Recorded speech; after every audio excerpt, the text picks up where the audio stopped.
Assalomu alaykum. Men sizlarga hozir PowerPointda qo'l harakatini o'rgataman. Uning uchun Pustoy PowerPoint ochib olamiz va xohlagan matnimizni yozib olamiz. Bunda osonroq bo'lsin.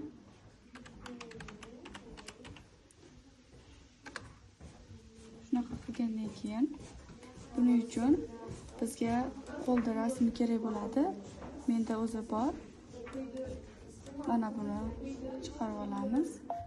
Va buni ko'rgan bo'lsangiz orqasidagi fon bor, u fonni o'chirib olamiz. Buning uchun formatga kiramiz. Formatga kirganimizdan keyin udaleni fonga qilib mana bu yerda bosib olamizda va bir mana chizib olamiz. Buning uchun mana qo'lga chizilib ketmasligi kerak, chunki u ham o'chib ketib qoladi.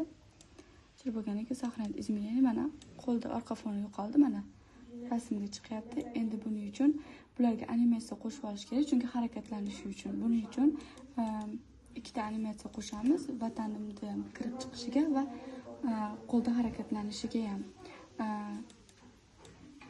Bu yerda vatanimga animatsiyani xohlaganini qo'yishimiz mumkin. Misol uchun bunaqa fonni endi bunga keladigan bo'lsak, animatsiyaga kiramiz va mana bu pользовательga kiramiz va mana shu vatanim so'zini bittadan bostirib chiqishimiz kerak. Chunki har bitta qo'l harakati shu yerga borib chiqadi. Shuning uchun bo'yab tashlamasdan yaxshi yozish kerak. Bo'ldi.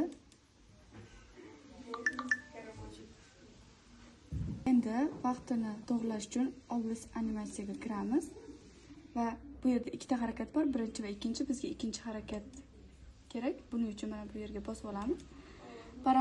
Parametr effektivga kirib olamiz va bu yerda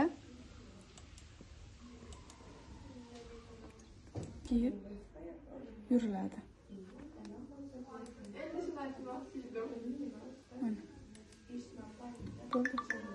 Bu yerda vatanim so'zini ham animatsiya qilish mumkin. To'g'riroq biz animatsiya berdik. Buning uchun mana bu yerni bosib olamiz va parametr effektivga kirib bu yerda buni tanlab olamiz.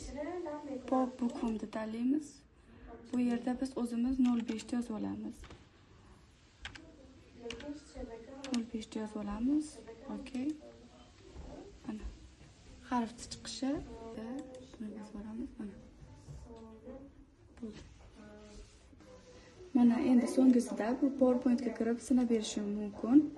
Mana biz vatanim deb saqladik buni, kiramiz va F5 ni bosamiz. Biz yozganimiz.